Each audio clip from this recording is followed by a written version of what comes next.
Sunday, February 27th, 2022. And, I'm not feverishly watching everything that's happening in Ukraine, but I'm paying attention. And it's hard to tell, what is, what's actually going on versus what are the snippets that we're being fed. It's hard to, we're getting reports from the ground and we see video and all that stuff, but I don't know that we're getting all of the story about what's going on. And as horrific and, just fucking cruel Putin's invasion is, there's some interesting things that are coming out of it. You see the families that are hiding in bomb shelters, and apparently in Kyiv, some of the subway stations are actually bomb shelters, which just makes me think about, the New York subway system, and the New York subway stations are probably pretty much the most vulnerable place you could possibly be. So, that was smart thinking on their part. And the other thing, I know with that, the pronunciation of Kyiv, I remember that from learning that from the first impeachment of the Orange Toddler, when all of the diplomats used that pronunciation. But I found out that the reason we say Kyiv and spell it Kyiv is because that's the Ukrainian spelling and pronunciation, whereas Kiev, Kiev, is Russian. So they are not Russian. And then, of course, there's the American Kiev, or Kiev, I guess. Chicken Kiev. Anyway, but the thing I find really fascinating is the leadership of Zelenskyy.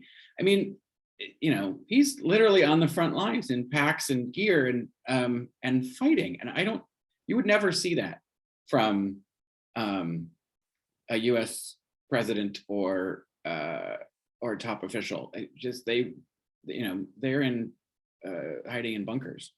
The last one hid in a bunker in the basement of the White House when there were protesters outside. So I don't know how he'd do against the Russian army. But when you consider the fact that Zelenskyy was a comedian who starred on a sitcom about some regular Joe who sort of accidentally becomes president and then runs for president and becomes president, it's pretty remarkable. I know we had an actor as president, but he previously ran the state of California as governor, and that's like the 5th largest economy in the world on its own. So that's some good executive experience. Then we had a reality show host as president, and that was a disaster. But him running out and making those statements in this little t-shirt, it's kind of sexy. But his determination and the sheer bravery, that is, and how the Ukrainian people are standing up to the Russian military, which it appears, and this is where I'm not sure that we're getting the full story, it appears was woefully ill prepared for this invasion. Either they thought they were just going to come in and it would be over in a second, or they just didn't bother to prepare. They've run out of food, they've run out of fuel. You see, one after another of these military machines just utterly destroyed, Russian machines utterly destroyed, mobile bridges, and I don't even know what they all are. Tanks and, big giant military things that, probably cost a lot of money. But, the fact that Kyiv has stood And the Ukrainians seem to be winning this war without really any on the ground assistance. So I think that's quite an interesting tale. I don't know how long this continues before. I don't know that Putin will give up or just now go harder. I mean, he's looking for the, he doesn't give a shit about the people or the cities. He cares about the, what's under the ground. So I'm,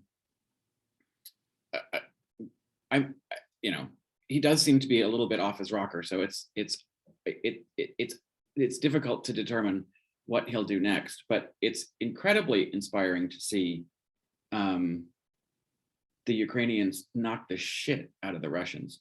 And these sanctions that are happening need to stay in place until Putin's gone, until there is a new government in Russia. And maybe one a little less totalitarian, just a little, block those fuckers out. We need not be nice to his regime or forgiving of him or his regime in any way. I don't think. But I'm not a global diplomat. What do I know?